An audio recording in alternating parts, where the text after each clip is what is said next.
안녕하세요. 내생내생TV의 세상 속 이야기입니다. 여러분, 신분증을 스마트폰에서 꺼내 쓴다, 이런 얘기 들어보셨나요? 오늘 세상 속 이야기는 정부가 코로나19 사태를 고려해서 디지털 정부 서비스 추진 속도를 높이겠다는 소식입니다. 디지털 정부 서비스는요, 정부가 작년 10월에 발표한 디지털 정부 혁신 추진 계획의 하나이고요.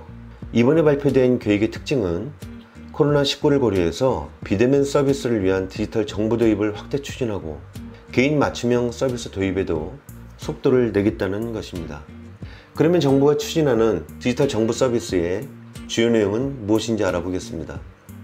먼저 모바일 신분증을 도입한다는 것인데요. 비대면 서비스 확대를 위해 운전면허증을 스마트폰으로 발급받아 저장해두고 저장된 운전면허증을 필요할 때 꺼내 쓰는 모바일 운전면허증을 도입하는데, 도입 시점도 당초 2022년 계획에서 내년 말로 1년 정도 앞당겨서 조정하겠다는 겁니다. 모바일 운전면허증은 현재 우리가 사용하고 있는 카드 형태의 운전면허증과 동일한 법적 효력을 지니게 된다고 하는데, 지갑 속에 넣고 다녀야 하는 부담감이 사라지게 되는 것이죠.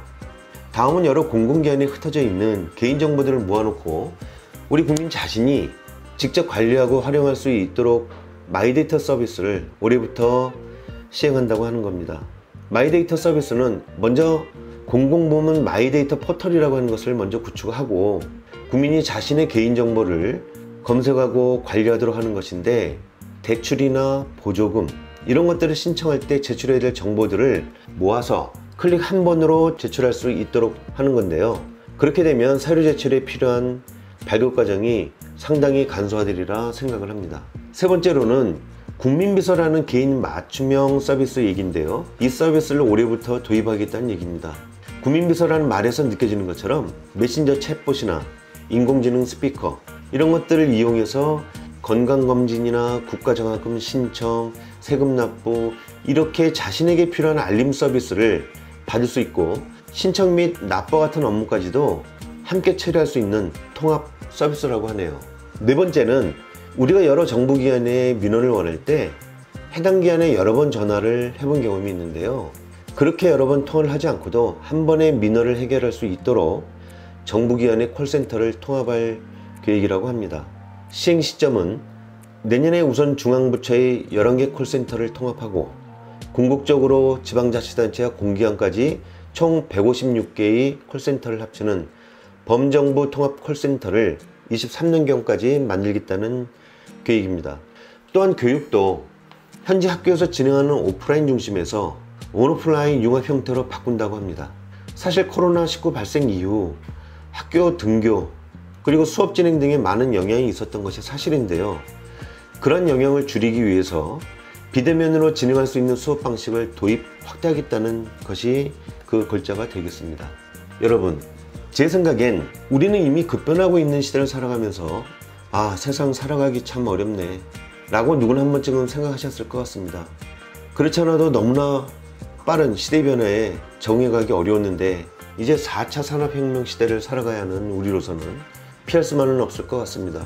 분명 그러한 시대가 주는 장점 또한 많은 것이 사실이고요. 피할 수도 없지만 피한다는 것은 곧 도태된다는 것을 의미하기 때문입니다. 하지만 결코 단점이나 그로 인한 부작용을 간과해서는 안 되리라 생각을 합니다.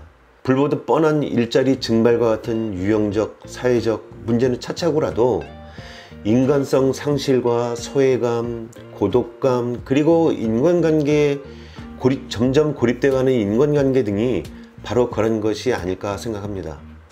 전 세계적인 변화와 시대의 흐름에 부응하고 선도하고자 하는 정부의 노력, 그 계획은 매우 가치있고 중요합니다. 그러나 그런 명분과 이익을 얻고자 우리 사회와 주변에서 쉽게 볼 수 있는 사회적 약자와 소외계층을 결코 잊어서는 안 된다고 생각합니다.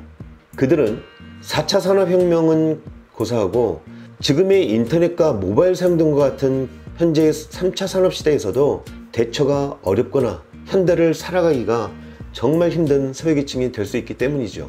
그들은 다름 아닌 바로 내 부모, 형제와 같은 나의 가족이라고 생각한다면 그들이 도태되지 않고 무서울 정도로 급변하고 있는 이 시대를 우리 모두 함께 살아갈 수 있는 방법을 찾아야 하지 않을까요? 여러분 생각은 어떠신지요? 여러분 생각을 댓글로 공유해 주시면 고맙겠습니다. 감사합니다.